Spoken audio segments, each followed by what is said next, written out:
Добрата фотографија може да каже 1000 зборови. Одличната може да го заобиколи светот и да воодушеви милиони луѓе. Додека публиката се забавува, фотографот создава историја.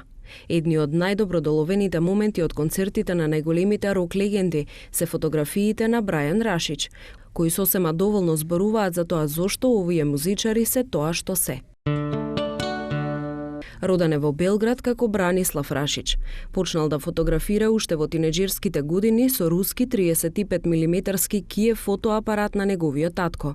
Во 1973-та, неколку месеци поминал во Цирих, каде посетил и фотографирал многу концерти. Меѓу нив и концертот на Rolling Stones. Тогаш се променило буквално се.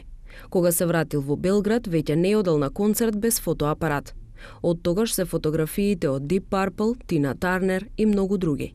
Потоа им ги печател и им ги подарувал на своите пријатели за спомен. Денес појаснува дека е самоук и вели дека тоа бил природен тек на работите за некој кој од секогаш уживал во добрата музика и се заљубил во фотографијата. Во Лондон се преселил во 1979 и таму, како Брајан Рашич, ја започнува завидната 3-децениска кариера во текот на која, како што пишува за него престижната интернет страница allaboutjazz.com, леќата ја тренирал на најголемите рок-н-рол ѕверки.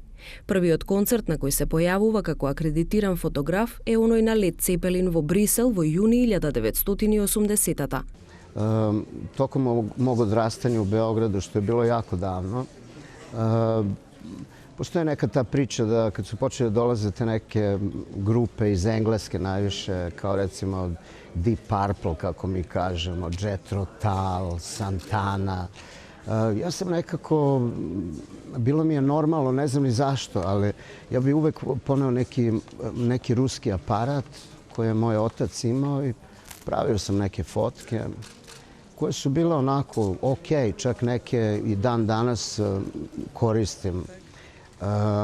I to je bila ta neka čudna ljubav, uvek sam voleo fotografiju i muziku i onda nekim prirodnim putem došao do tog nekog spoja. Tako da su početci još bukvalno negde početkom 70. godina, ili da kažem sredinom, možda 70. godina.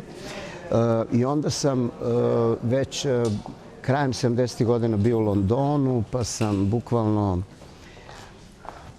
da bi video sve te koncerte neke koji su jedan bili tu ispred mene, onda sam pomislio ne bi bilo loše možda da ja to spojim sa nečim, pa sam počeo dobijam dozvole za slikanje, za nekadašnji Jukebox magazin, čak da ih nisam ni pitao, ali onda priča se sve spojilo. Pa sam onda radio za Jukebox i dosta tih magazina u Jugoslaviji. Čak sam radio i za Makedoniju, ja se sećam, mislim, bilo je časopis. Imao sam ja ovde prijatelje, Padevski, naprijed. Bilo je dosta ljudi, pa smo imali neku komunikaciju. To je sve bila, naravno, jedna država i bilo je sve lako i svi smo se nekako i znali. Čim sam ja počeo te neke izvešte iz Londona da šaljem, ljudi videli ovo, kontaktirali me i to je otprilike taj neki početak priče. Onda drugi deo se odnosi na London gde sam ja bio gladan, samo sam svugde išao, što više hteo da vidim, da nikad ne znaš šta je sutra, šta te čeka, daj šta daš. I onda se to sve nekako spojilo, drugi prate tvoj rad, pa sam onda počeo da radim za agenciju, jednu fotografsku, pa su počele fotke da se prodaju širom sveta, pa ljudi vide, pa kažu to je dobro, ja kažem hvala, ajde da radimo ovo, ono. I onda sretneš PR ljude, pa me onda zovu i tako došli do saradnje sa Bovijem. I to je tako, neka spontana priča. Lako je to sve reći tako sad u par reči posle svih ovih godina, međutim, sve je to nekako trajalo, ali lepa priča. Ja sam vrlo srećan, valjda, čovjek u životu, da imam lepe priče. Znači, vrlo spontano se spojila ta neka moja ljubav prema fotografiji, prema muzici i dovela me tu gde sam danas, što se kaže, a kraj da sam recimo sad u nedelju radio sa Taylor Swift, 65.000 ljudi u Hyde Parku. Ona je najveća pop zvezda na planeti.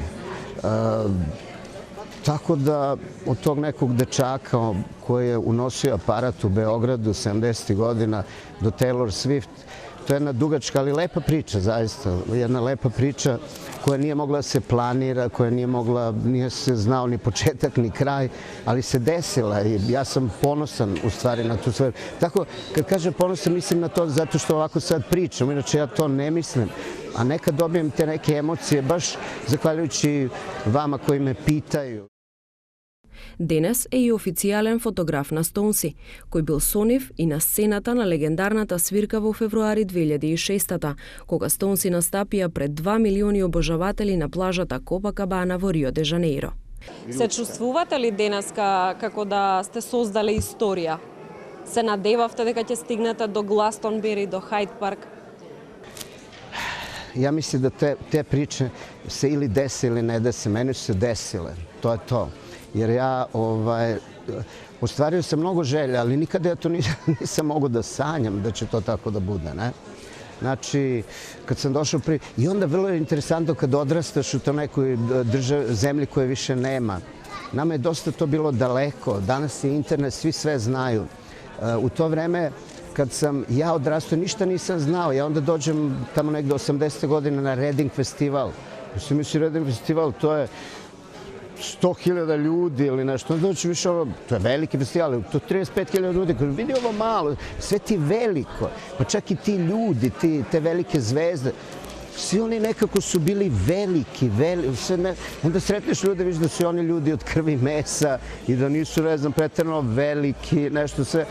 Treba to neko vreme, zato što tokom mog odrastanja to je to bilo sve toliko daleko da verovatno svako od nas ima percepciju neku svega koja nije bila realna. Znaš, sve to što ti je daleko, sve i veliko i ovo i ovo. I eto, meni se sve to spojilo и... Нагласува дека ги обожава Битлси, но до Стоунси го доближуваат поуличниот начин на изразување. Тоа го чувствувал уште во времето кога растел во белградски Дорчол. Тогаш одел низ градот со новокупената плоча под пазуви, за да се пофали и не ни сонувал дека ќе стане она што е денес. Сепак нагласува дека е професионалец и нема време за емоции. Иако неголемите четворица рокери на денешницата го чувствуваат како близок пријател. Вели дека тие се хероите од неговото детство и сака да му останат само идоли. Ja imam susrete sa svim tim velikim ljudima i oni su i bliski i ovo ono. Šta ja znam, mislim, ja ne mogu ja nikad ne želim da potenciram da sam ja neki prijatelj sa njima. U krajnjem slučaju ta magija, bez obzira i kad sam ja sad blizu sa jednim Keith Richardsom s kim radim i što je za mene ono kao valjda vrh vrhova, još uvek ja imam to neko poštovanje prema njima kao kad sam imao 17 godina i kad su mi bili daleko.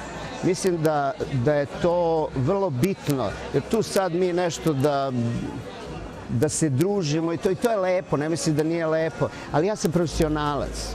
Ja dobijem vreme sa tim ljudima koje mi oni daju, ja uradim moj posao, naravno susreti iz godine u godinu donesu neka poznanstva, pa i prijateljstva i svaki od njih je različit. Možemo da pričamo 2 sata sad, mislim, samo u okviru benda Rolling Stones da ima 4 glavna čoveka. Mogu bi sad da pričamo koliko ovdje, znači teško je to i naravno to su moja viđenja ljudi, jer svako od nas vidi njih drugačije i mislim da je, naravno ja mojim fotografijama dovodim bliže obožavaocima, poštovaocima muzike, dovodim bliže sve te velike zvezde, ali mislim da postoji ta neka lepota da ne znamo baš sve ono, jer jednom kad sve znaš onda to nije ni dobro. Pa tako je, da. Во некој интервју истакнавте дека Кит Ричардс ви е еден од омилените ликови кои што сте ги фотографирале. Зошто? Pa zbog toga što su Rolling Stones od uvek bili moji, ja sam uvek volio i Beatlese, što je jako bilo teško da se navija, ne znam, za Vardar i ne znam još neki klub iz Skoplja, na primjer. Ja kažem za Zvezdu i Partizan. Ali ja sam voleo i Beatlese i Rolling Stonese podjednako. Sad, za razliku od Beatlesa, Rolling Stonesi su nastavili da rade i to je bio moj omiljeni bend i naravno i po meni oni su još uvek neprikosloveno najveći rock band na planeti Zemlji. Prema tome, Meni je vrlo lako da sve to volim, ja nemam nikakav problem sa tim. A Kit je nekako, ima tu uvek ono, neko voli više Mika, neko voli Kita. Kit je za mene, on je kao vanzemaljac, on nije običan čovek. Zaista, teško je to objasniti, ali on uopšte kako priča i kako se ponaša, ima veliku dušu čovek. Mik je više biznismen, on puno toga, ali mora da bude u takvom bendu neko ko će da spoji to. Ja, recimo, možda da se malo približim, ja kad fotkam Stones, oni stavaju njih četvorice ispred mene, ja? Uvek je Mick Jagger koji prvi kaže ok, i krene, a ovi su već, imam uvek još tu neku fotku kad je on već krenuo iz kadra, a ovi još smeju se i pričaju. Oni su ok, mislim, šta god treba, tu smo. Ali postoji gazda koji kaže sve šta treba i kako treba. Znači, ja ne mislim ništa loše kad kažem Jagger ovo, ono, ali nekako, mislim, volim ja band i sve njih, ali Kit je Kit.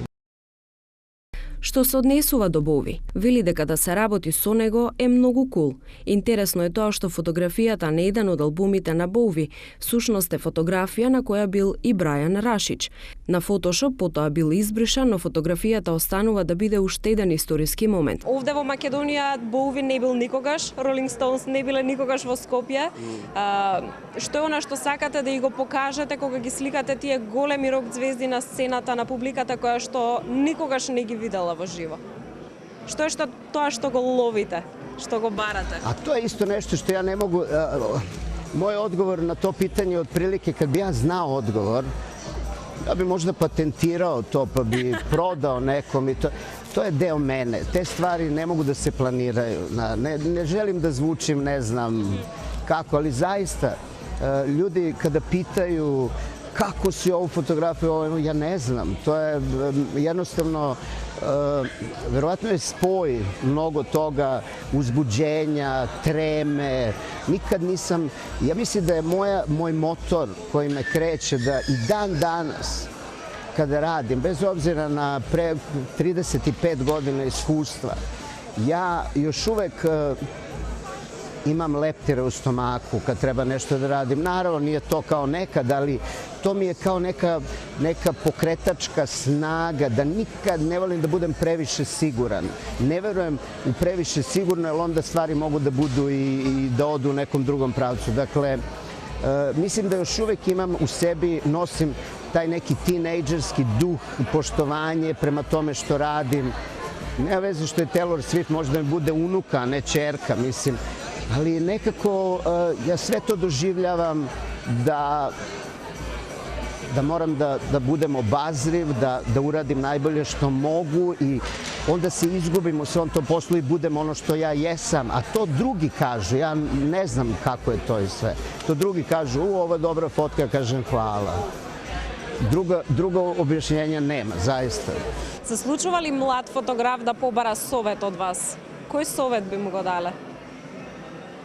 Danas je mnogo teže Од аспект на sve. кариерата, од аспект на техника на фотографирање, може би. Pa znate kako, danas je fotografija pristupačna svakom i danas su svi fotografi. Tako da jako je teško da dajem savete, pošto svi sve mogu danas.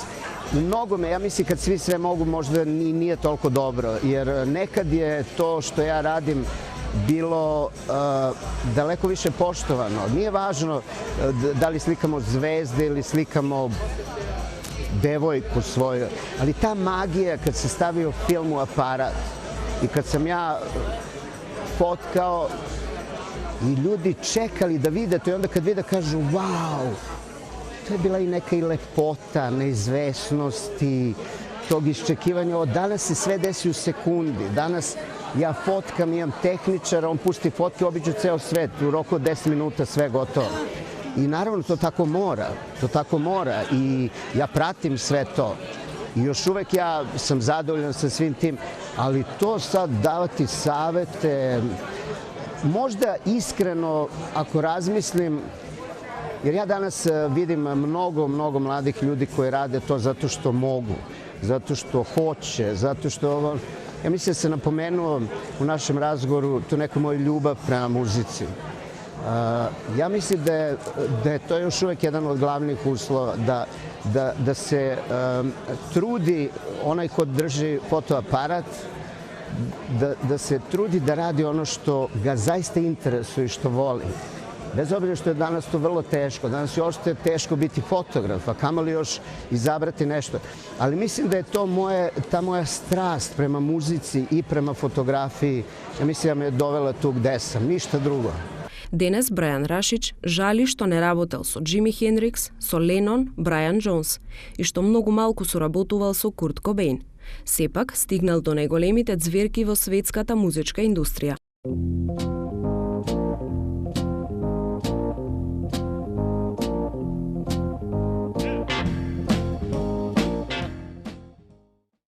Годинава бевте дел од жирито на Манаки. Имавте, може би, тешка задача да изберете еден филм кој што ќе го прогласите за најдобар. Меѓутоа, морам да ве прашам, како одлучувавте? Како еден професионалец гледа филм и понатаму одлучува кој да го избере за најдобар? Прво, треба дефинисати професионалец. Шта значи професионалец? Јас сум филмска критичарка и професорка филмске теорije на Факултету визуалних умjetnosti u Crnoj Gori.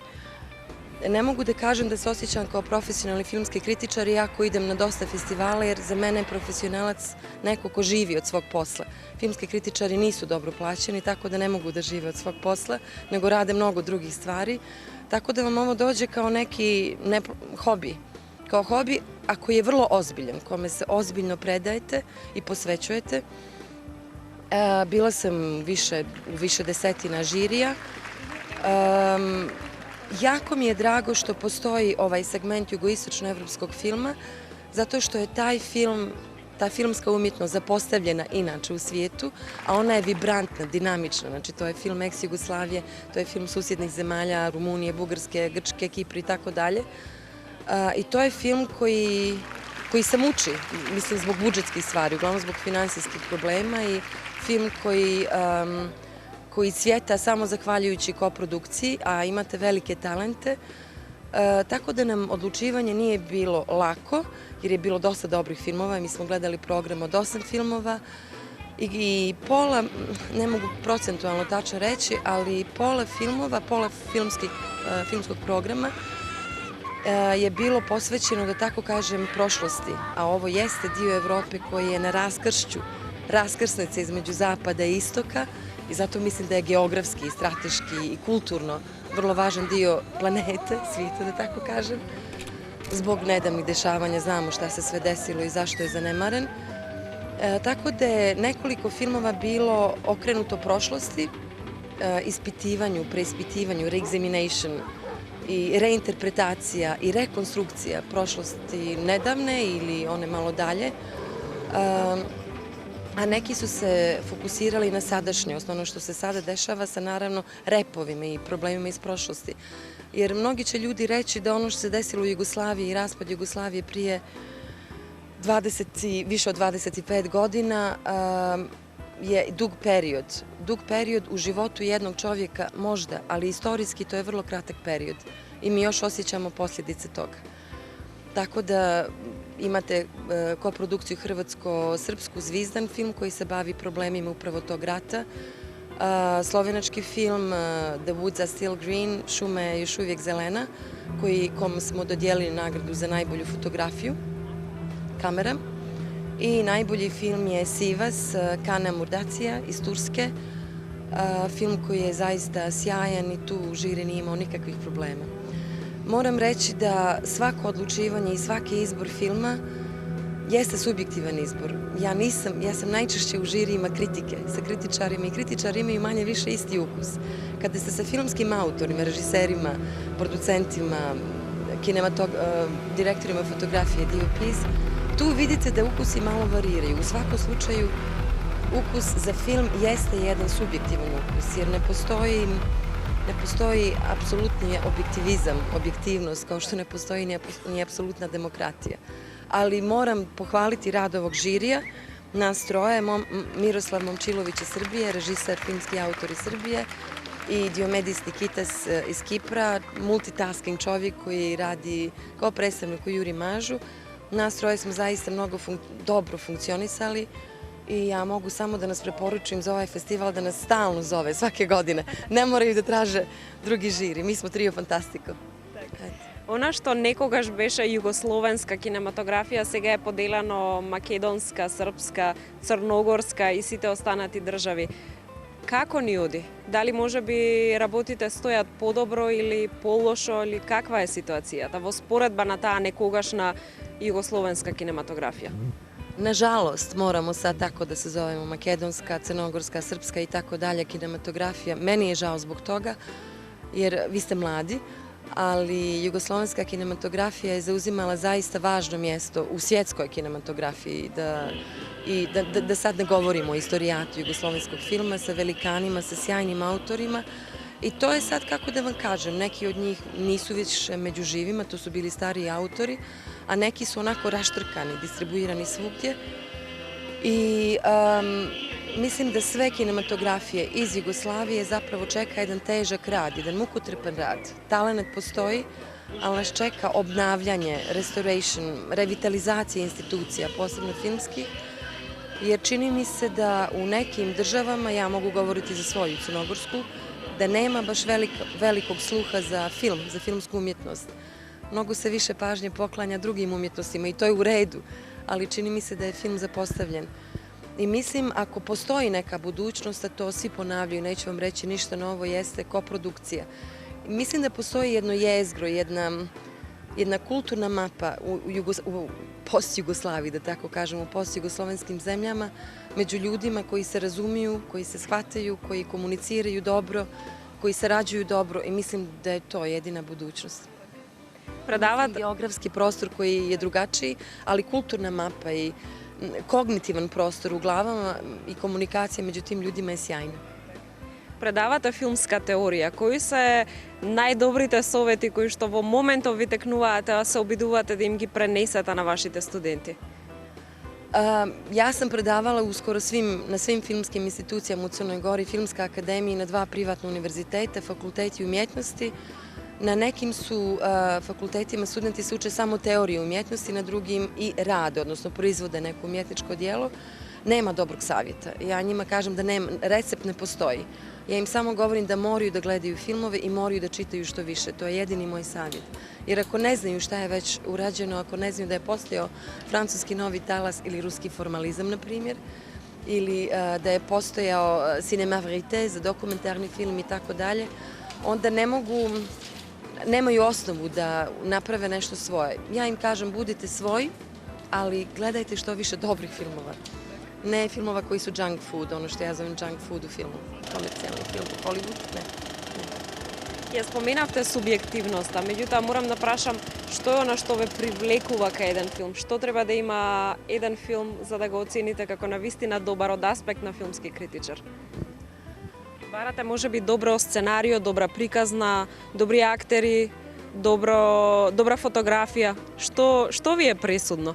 Pa kao i svako umjetničko djelo, za mene je dobar film, znate ono kad vam je dobar film, izaćete iz bioskopa i kažete wow, to je to.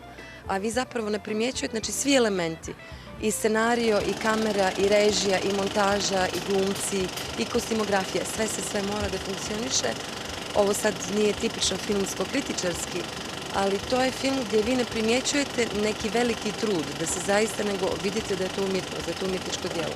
Postoji industrija, postoji proizvod, postoji komercijalni popularni film, Hollywood, to svi znamo, i svi smo pod utjecajem Hollywooda.